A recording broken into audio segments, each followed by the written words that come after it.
My name is Quinn Duffy. I'm the game director on Company Heroes 2.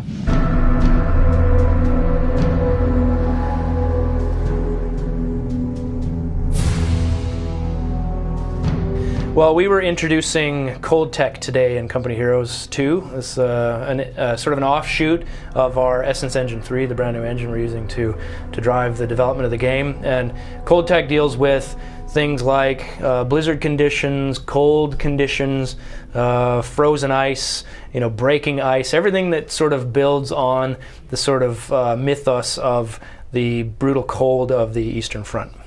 Well, yeah, the mission we showed today was we called it General Winter, and this is really to introduce this sort of neutral third player into the Company Heroes 2 experience. He's pervasive cold. He's blowing wind. He's was death to tens of thousands on the Eastern Front through conditions such as hypothermia and frostbite. And these are things that we're introducing into the experience. Really trying to give the players an authentic cold weather experience and seeing how they adapt their gameplay styles to it.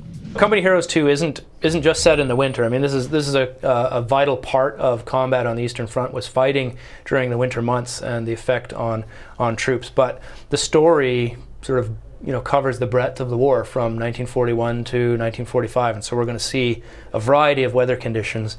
But the cold weather stuff is the most, I think, has the most gameplay impact. Players have to deal with exposure and being careful with their troops and managing vehicles on ice.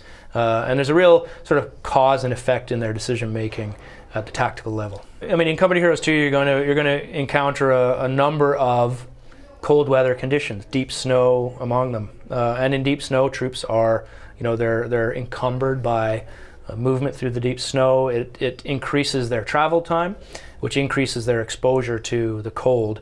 And of course, in the cold weather, they can suffer from hypothermia and the other ill effects of cold weather. And members of your squad will actually fall out of the column and they can freeze to death. There's a number of ways we illustrate to the player how their troops are suffering under these conditions. We've got a lot of new ambient animations, so troops will sort of rub their hands and stamp their feet and the kinds of things that as a Canadian I do almost daily. So there's that. It's part of our our research into the cold weather Eastern Front is just being from Canada. That helps. But also graphically through the user interface, the troops have a little cold weather thermometer on their tactile icon that tells you when they're going to get cold. And when that thing bottoms out, you really have to get those guys into cover as quickly as you can. You can send your combat engineers forward and sort of stage the battlefield by putting in fires, and things like fires were a vital feature of combat on the Eastern Front. You needed those things to keep warm. At the same time, they let the enemy know where you are. So you have this really life and death decision to make. Do I light a fire and keep my troops alive, or do I risk sort of exposing them to the enemy? And then coming across a campfire, an enemy campfire, or troops around a fire, by knocking that fire out, you can quickly cause combat ineffectiveness on your enemy as well. And so that becomes an interesting tactical part of using fires, staging the battlefield or denying enemy their own fires. Yeah, in Company Heroes 2, ice becomes a vital and dynamic part of the battlefield. And we were really inspired by what we saw in battles like Operation Spark outside of Leningrad, where the Soviets forced their way across the frozen Neva River. And the unfortunate thing is they're still pulling tanks out of that river that went to the bottom during that battle. We saw some of those tanks when we visited St. Petersburg last year. So, I mean, ice is, it can be destroyed. It could also refreeze, and so players are able to navigate around it at various times and in various places. So it becomes almost like a really super big bridge that can be blown out in parts, and you want to be able to trap your enemy on the ice. We're designing maps to actually use ice and to make crossing the ice a vital part of the tactical experience. So you can put mines on specific crossing points or on unexpected crossing points. You can also cover that ice with things like mortars and heavy artillery and the Katyusha rockets that you saw today barraging the German tanks coming across the ice. So there's a variety of ways to destroy the ice when the enemy is crossing. You want to be able to lure the enemy onto the ice. and also being able to see what's going on. You need to keep units there to kind of spot. You can't just willy-nilly blow up the ice all over the place because you don't know what's coming.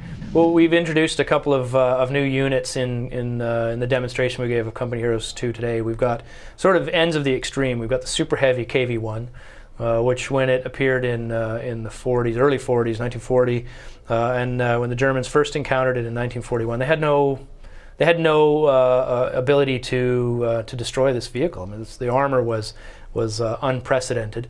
And there's stories of KV-1s destroying mass columns of German vehicles. There was one particular engagement outside Leningrad where one KV-1 destroyed 22 tanks.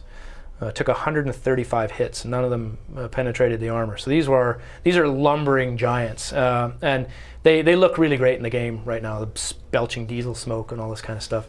And on the other side, you got extremely lightly armored but very, very powerful Katyushas. These are built on Soviet truck chassis. They can fire a vast barrage, 16 rockets off of their rail system, and they can cover an area of 2 to 3 football fields in just utter destruction. There's a huge psychological component to that weapon as well. They sounded terrifying to the enemy. You will definitely hear Katyushas on the battlefield, and I think when you do, we want players to have much the same reaction that their enemies did. That's kind of an oh crap moment. Yeah, big time.